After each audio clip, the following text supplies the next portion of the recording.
hot off the press after just doing a talk behind me and coming this afternoon for, of course, the essential big plastic debate. Now, please talk me through exactly what you've been talking about today and what's going to happen this afternoon. It's so exciting that you're here. Well, it's great that we're here. And, you know, it's great that Packaging Innovations are being so innovative, really, to say we need to talk about plastic rather than just be a showcase for selling more plastic. Let's have some more controversial people in. So this morning, my kickoff really was to get everybody to think a little bit differently. Change is coming like a juggernaut. Our kids need it, we need it, it's going to happen, and the industry needs to wake up and it needs to move faster. So our whole job at A Plastic Planet is to inspire, ignite and help industry to change. And we like to do that from inside, you know, to help people change rather than attacking business from the outside. You know, I'm an entrepreneur. I believe in the power of business. The people in this building, in the NEC today, have the power to change the world. So we want to ignite them, inspire them that they want to be part of a plastic-free journey. So you've been here, it's the first day today. Talk to me a little bit about what the reaction's been from the plastic industry, from the packaging industry. You know, we've got 6 shows in one, crossing over the industry as a whole. So what has their reaction been?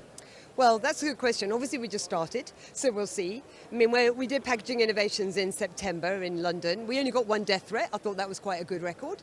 Let's see what happens here. But obviously, we are selling change. We're not selling any stuff. We're selling change. It's a very different kind of stand. So if you come to our stand, you'll see a million different examples of how to change to plastic free today, not in 5 years' time, definitely not in 25 years' time, but what is possible today? That's our whole remit really, is we want to lead by example. So things like this morning I was talking about the Budgeons supermarket chain, that we went into the North London Thornton Budgeons and we've taken over 2,000 product lines plastic free there now. And that's just as a symbol of let's lead by example. There's no point, no more words. Action. We want action now. So let's talk about action. Let's talk about the pillars. Let's talk about what people here can do. You know, there's people watching at home, at business, at their desks, live here online. Yep. It'd be amazing for them to have a takeaway from you if they're not going to be part of the debate, if they're not going to be here in person. It'd be amazing to know about those pillars and what we can do to make that change. Well, one of the things that we're really keen on is let's stop lying to ourselves. And I think one of the things I talked about this morning was this whole word single use. Who really determines how many minutes, how many hours, how many days single use has to be useful to us for it to be single use? Because I actually think if we've only recycled 9% of all the 6.3 billion tonnes of plastic waste in the world, then that means 91% of it has been single use. So number one, let's look in the mirror and for once let's tell ourselves the truth about our addiction to plastic. That's always the big thing with any addiction, isn't it? Number one, know that you're an addict. And then look for how we can change.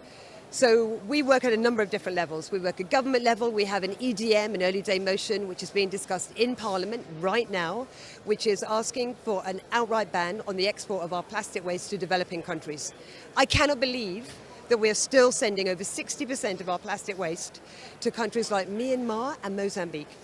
In our name, we are sending our plastic rubbish.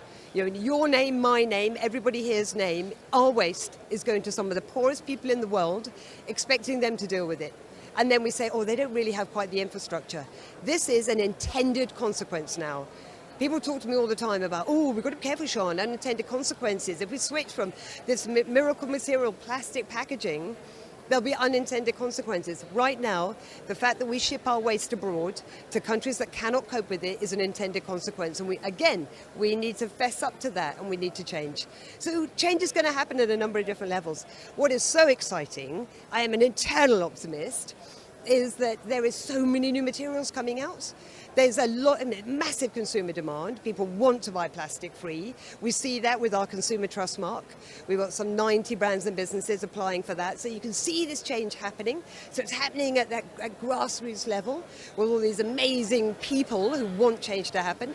Things are happening at government level. You know, the new resource and waste strategy, interesting, just needs to happen faster.